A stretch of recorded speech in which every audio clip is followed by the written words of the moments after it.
Halo semuanya, kembali di iCenter. Apa kabar kawan-kawan semuanya dimanapun kawan-kawan berada? Video ini saya kembali akan bahas terkait lanjutan pembuatan AKP untuk PKD, yaitu AKP ADP2. Kemarin rekan-rekan sudah membuat AKP ADP 1.1, itu terkait pengawasan melekat yang dilakukan PKD kepada Pantarlih. Dilanjutkan dengan AKP ADP 1, itu terkait coklit. Bagaimana cara pengisian AKP ADP 1.1 dan ADP 1 kemarin sudah saya bahas. Untuk video ini kita bahas terkait AKP ADP 2. Seperti apa pengisiannya, langsung saja kita isi.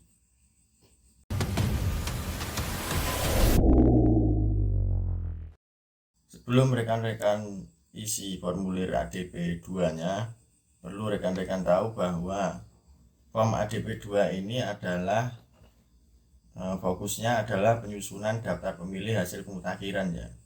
Jadi bukan rekapitulasi atau pleno. Dan nanti terkait formulir untuk pengawasan rekapitulasi dan pleno ada sendiri di form ADP 3. Nah, untuk formulir ADP 2 ini fokusnya adalah penyusunan daftar pemilih hasil pemutakhiran yang dilakukan oleh Pantarlih dan PPS.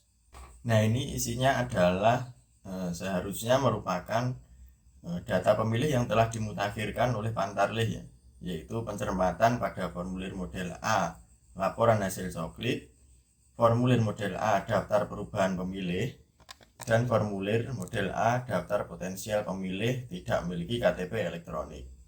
Sebenarnya bisa mengisi ADP 2 ini dengan mudah apabila kawan-kawan itu mendapat dokumen ini. Tapi jika ini tidak didapat, itu terkait kebijakan KPU yang diberlakukan, ya sudah kawan-kawan tidak masalah, karena kemarin sudah melakukan uji petik dan nampaknya Bawaslu juga membuka keran laporan kepada masyarakat terkait akomodir bahwa masyarakat bisa melaporkan yang ternyata merasa sudah memiliki hak pilih tetapi mereka tidak didaftar di datanya KPU.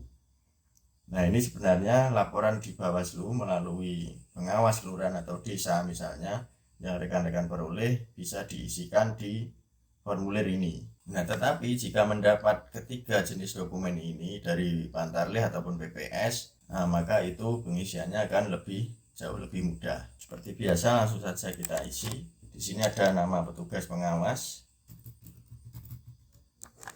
Ini diisi nama rekan-rekan semuanya, jabatan pengawas pemilu,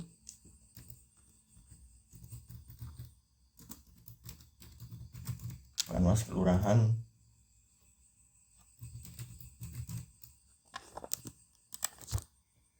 nomor HP, diisi nomor HP rekan-rekan,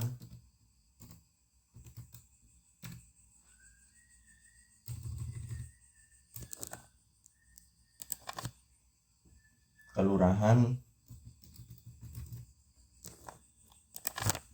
kecamatan,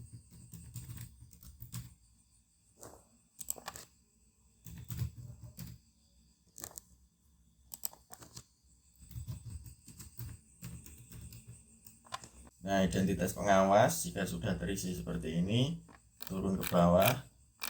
Ini poin 2 adalah jumlah pemilih tidak memenuhi syarat. Di antara 10 kolom ini berisi angka ya, ini berisi jumlah pemilih tidak memenuhi syarat. Nah, ini sebenarnya kolom ini harusnya ada di bawah.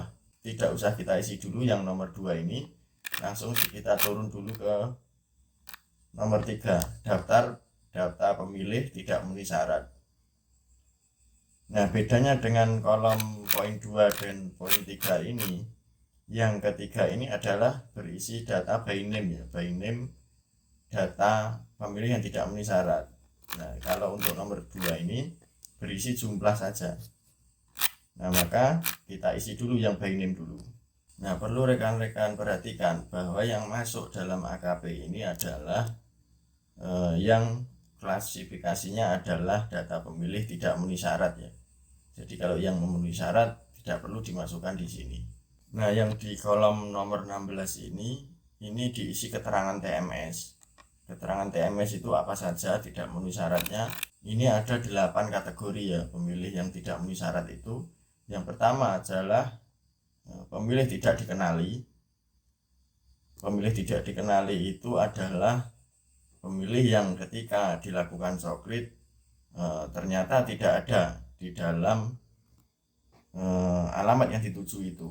Di dalam data KPU terdapat pemilih terdapat di KK atau di rumah itu, tetapi ketika dicoklit ternyata tidak ditemukan datanya di rumah itu. Nah, ini masuk klasifikasi sebagai pemilih tidak dikenali. Nah, ini tentu statusnya adalah TMS atau tidak memenuhi syarat. Kemudian yang kedua, pemilih yang meninggal. Nah, ini juga TMS ya. Ketika dicoklit ternyata yang didatangi sudah meninggal, sehingga perlu dicoret. Kemudian pemilih anggota TNI. Nah, ini jelas statusnya adalah anggota TNI yang masih aktif. Maka apabila terdapat di dalam data pemilih ketika didatangi mereka masih aktif sebagai anggota TNI, ya tentu statusnya adalah TMS. Selanjutnya ini juga sama, anggota Polri yang aktif, TMS. Kemudian pemilih bukan penduduk setempat. Nah, ini juga sama ya, pemilih itu ada di data KPU tetapi sudah pindah tempat, misalnya bukan di penduduk situ lagi. Nah, ini perlu dilakukan pencoretan. Kemudian pemilih salah penempatan TPS. Nah, ini mengingat datanya itu by TPS antarlih itu, maka ketika TPS-nya itu tidak sesuai, maka ya TMS di TPS itu ya. Kemudian di bawah umur. Nah, di bawah umur ini juga TMS. Pindah domisili. Ini juga TMS. Nah, ini untuk mengisi yang kolom nomor 16. Nanti 8 kriteria TMS itu harus rekan-rekan masukkan di sini. Nah, saya kasih contoh misalnya ini. Nomor TPS diisi TPS berapa? Misalkan TPS 03. Nomor KK diisi di sini, NIK diisi. Kemudian nama,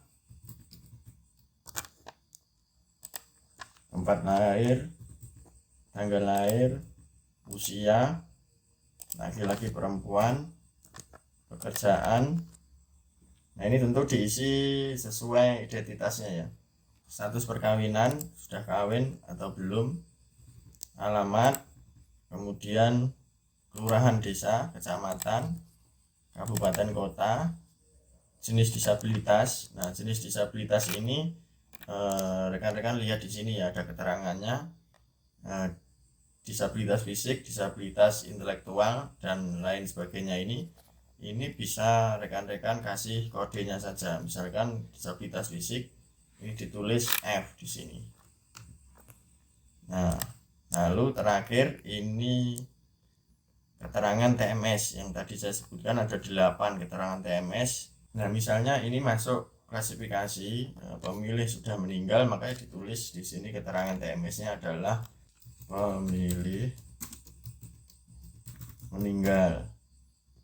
Nah, ini.